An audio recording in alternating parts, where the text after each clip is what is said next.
Hey guys, what's going on? It's your boy, the Mad Kiger. And lately on my channel, I've been talking a lot about some decent games. Games that people need to try out, games that have to come back. And what I'm going to be talking about today is just a few games that I think people should avoid. Now, I actually wanted to get more games, but as you know, my PlayStation, it's kind of hard for me to find games on my PS2. And like I said, if there's any that come to mind, I'll say them. But the thing is, we already know that there are a ton of terrible video games out there. Dr. Jekyll and Mr. Hyde on NES, the terrible Superman 64. Pretty much any game that the angry video game nerd has reviewed is kind of an obvious choice. Now, I have, about 3,000 games, give or take, in my collection, and that's not even including digital games as well. And I've accumulated some pretty good games. It was actually kind of hard actually looking through some of my games and actually going, you know what, these games are pretty good. They're pretty good. Of course, there are games that I have that I think are good, but obviously maybe don't hold up as well. I've been talking about the good. Today I'm going to be talking about the bad and even somewhat the ugly. Even like I was looking through my PS4 stuff trying to see if I've got anything bad. I intentionally wanted some bad stuff for this video, but I just couldn't find too many. But I'm going to mention two games off the bat that I need.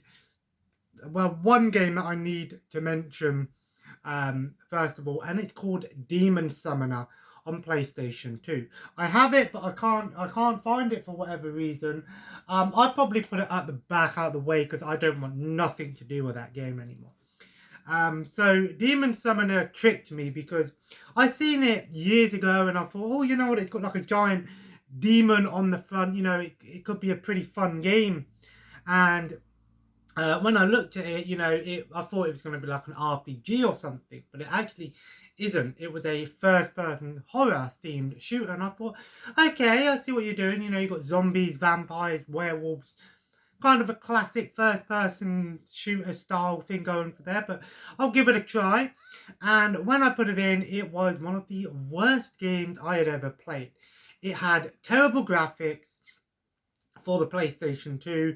The enemies in the game looked like they were created by, 3-year-olds, or 5-year-old reception students, because they just looked so childish and so fake, and the controls were absolutely terrible. The weapon was terrible. You have to get this crossbow. The detection was terrible. Everything about the game was terrible. I did like the second mission in the game where you have to sneak your way through the docks. And even though I was trying to sneak my way through it, I just got seen and mission failed. But what was stupid is I was pressing the button which was the crouch button. And I assumed it was the crouch button because my character was moving slower. So I thought, okay, crouching, stealthing makes sense, right? And actually, it didn't make my character crouch. It just made my character move slower.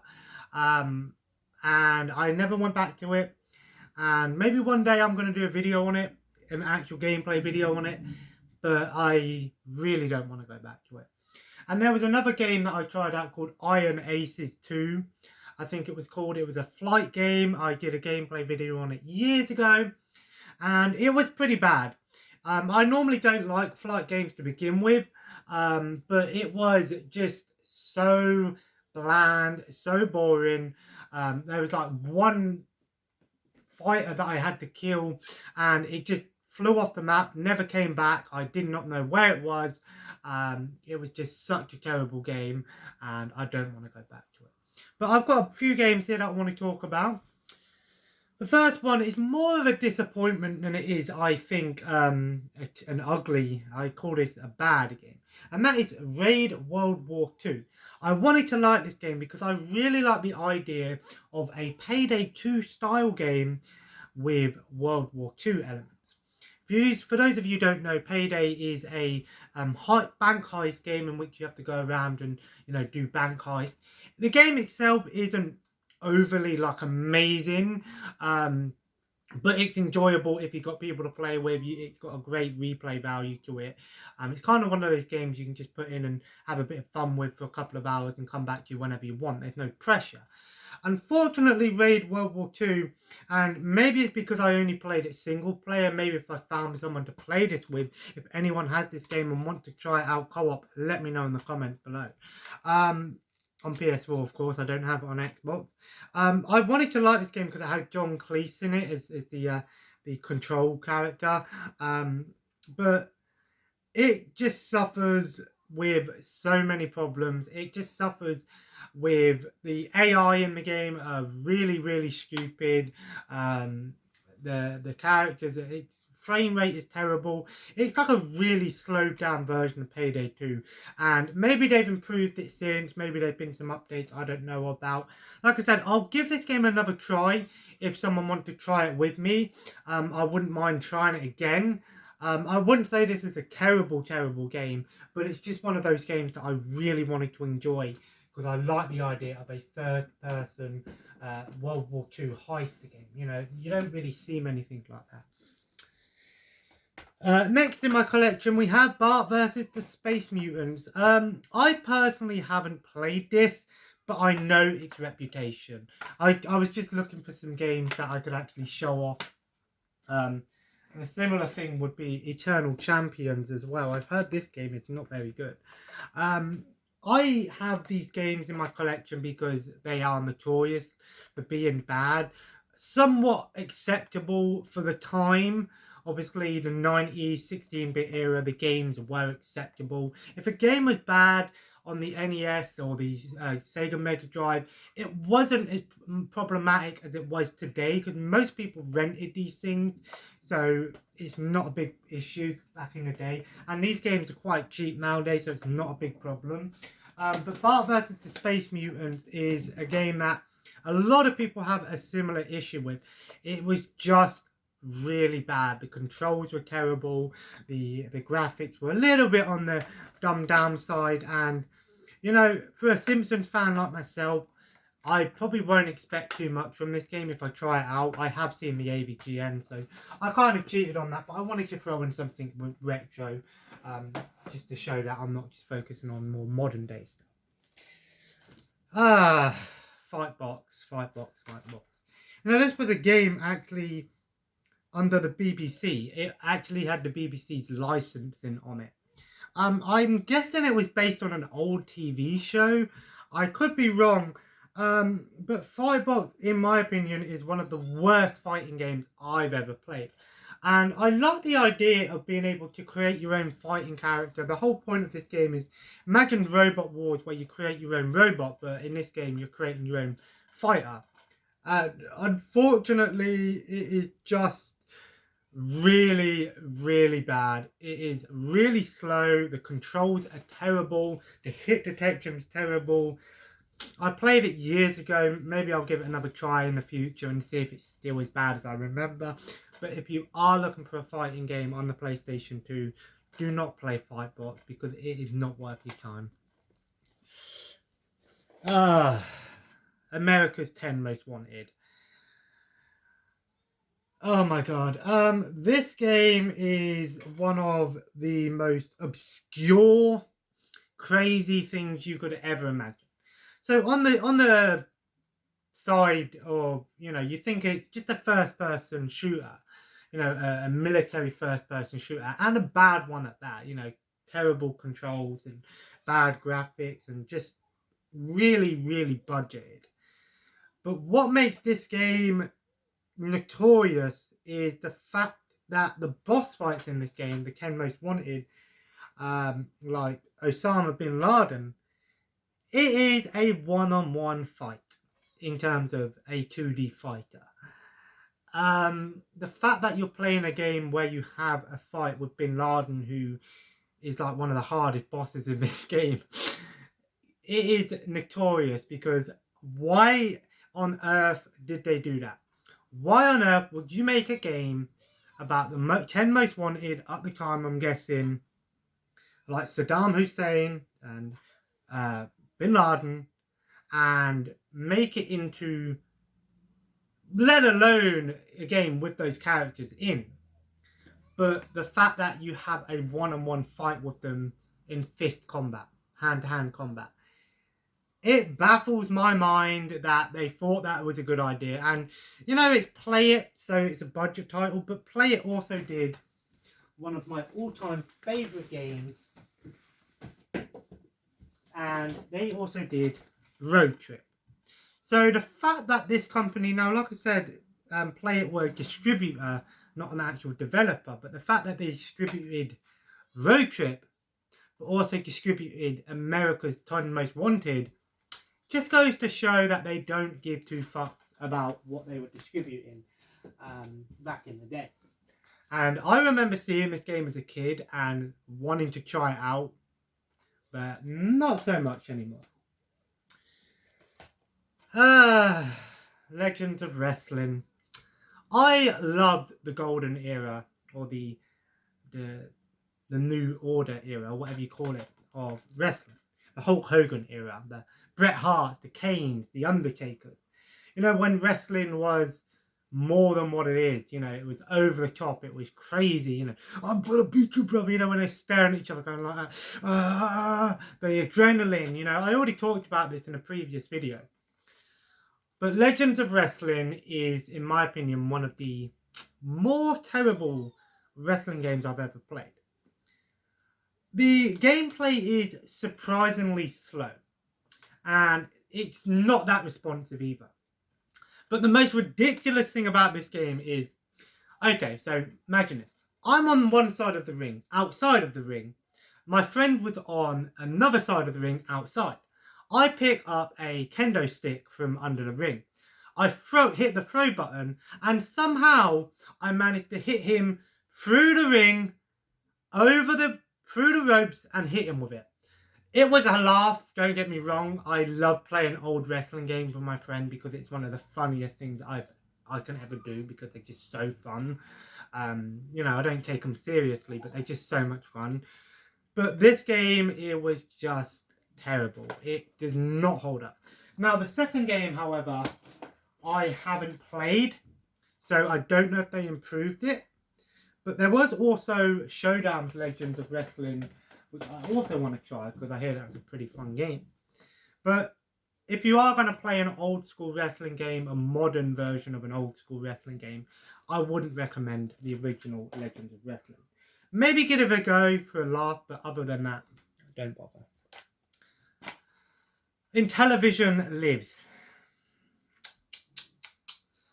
This was a bad idea from the start because, let me tell you this, the Intellivision was a console that was around during the 80s that was made by Intel, I think, Jericho, I think.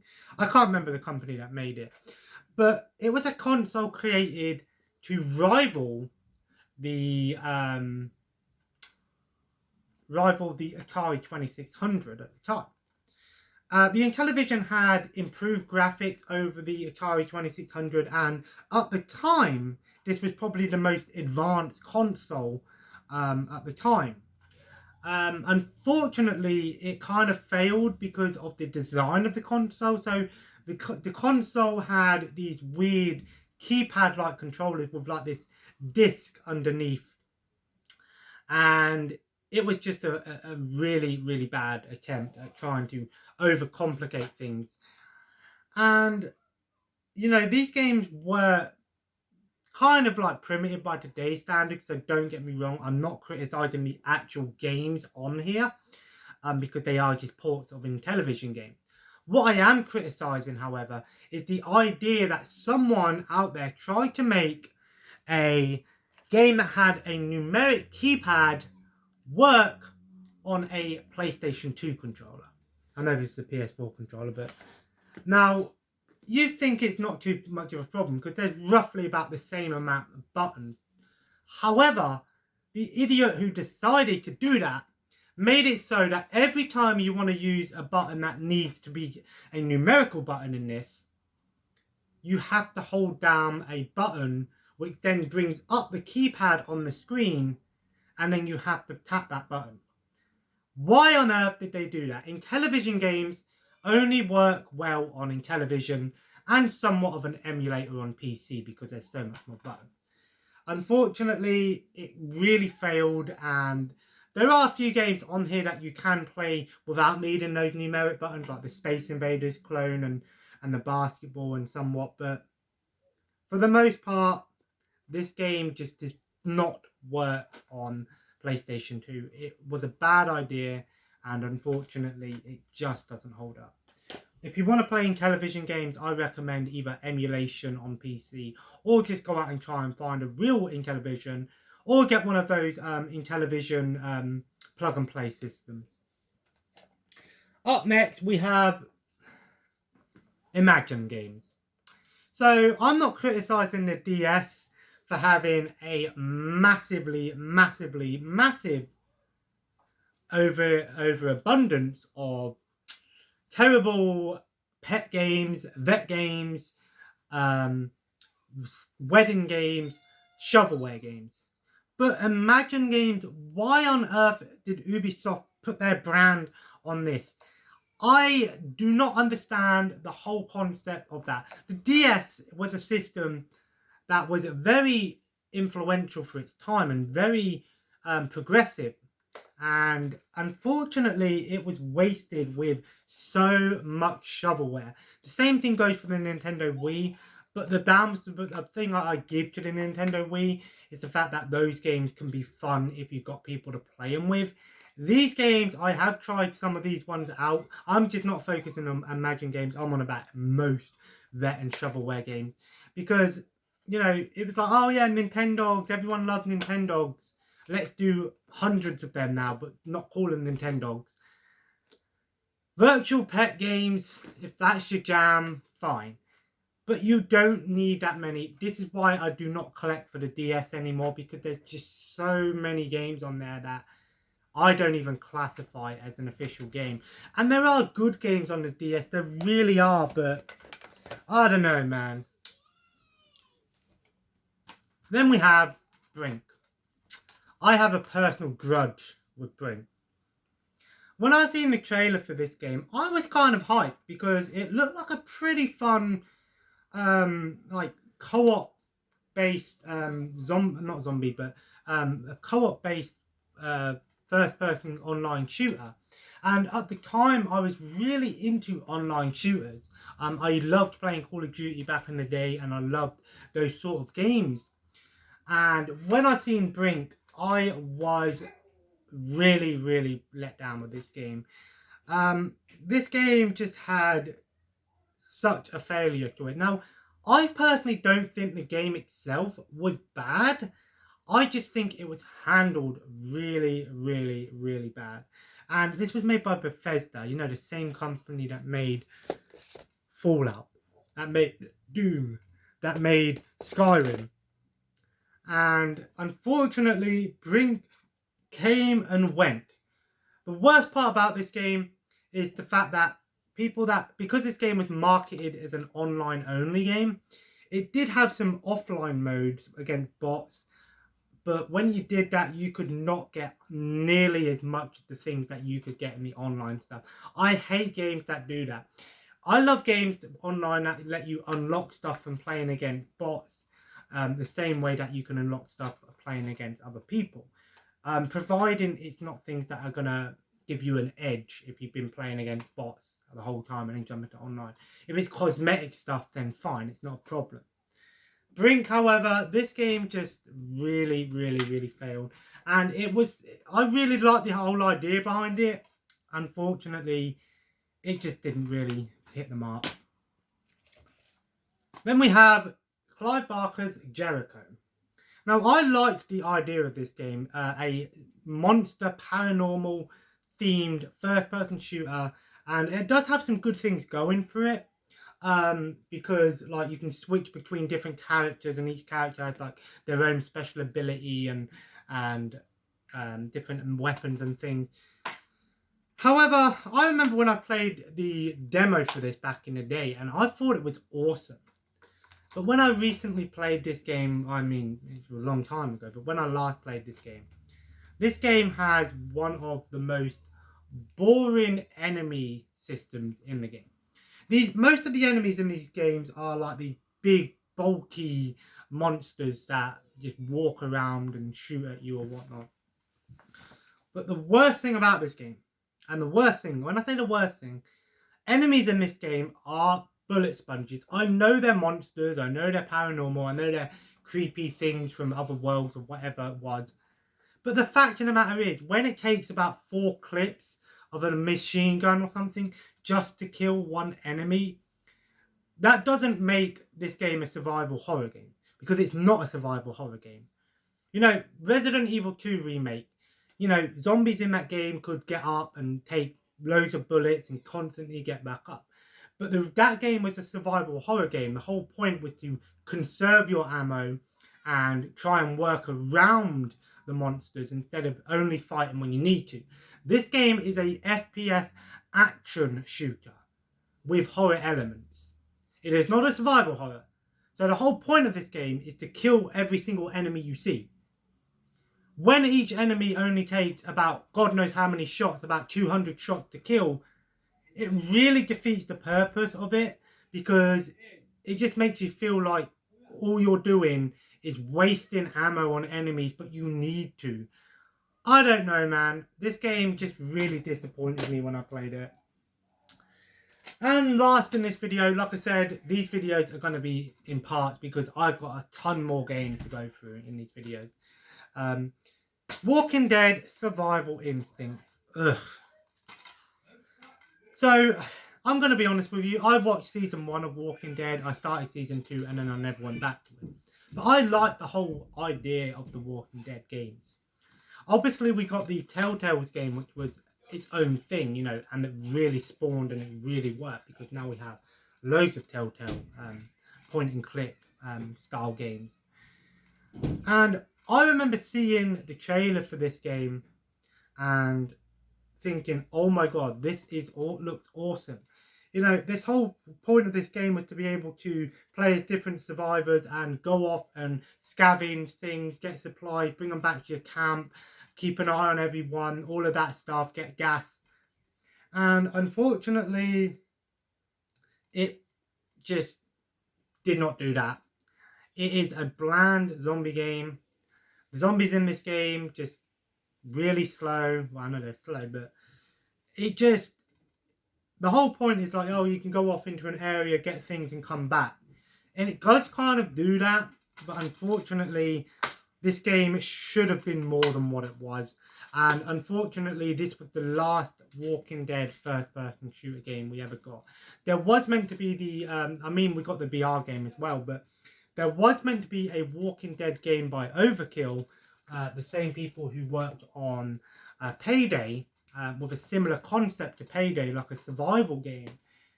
Unfortunately, that game got cancelled. So, will there ever be another Walking Dead game? Who knows? But anyway, guys, I just wanted to show off a few games in my collection that are a little bit on the bad and the ugly side. Now, like I said, I have a ton more. I mean, it's not like I ain't got no games here that aren't very good. I ain't even going to get into all of the sports games that I have, because I'm not really a big sports fan anyway, so I don't class them as bad games, because they were probably good games at the time, and they probably still hold up for sport fans. But I don't know, man. I'm just in two minds, really. I could go on forever talking about bad games, and there is a certain enjoyment that someone gets from a bad game, because you can play a bad game with a friend and still have a good time. You can play a bad game for a video and have a laugh and take the piss out of it. Maybe these developers really tried their hardest, but there were some unforeseen circumstances, or people were just messing things up for them. I don't know how these things work, but I just wanted to share with you guys a few games that maybe just don't hold up as well as they should have, or should have been better. Anyway, guys, if you enjoyed today's video, feel free to leave a like, and of course comment below. Let me know some of your worst games that you have in your collection. Let me know some ones that you would like me to talk about. I might already have them, I'll just need to find them. And as always, guys, subscribe if you haven't already and join the family. Follow me on Twitter and Instagram at the Mad Kyger, and Twitch. I will be streaming again tonight with some Overwatch at 7 PM British Standard Time. And as always, guys, have a nice day, and I will see you in the next video. Take care, and bye-bye.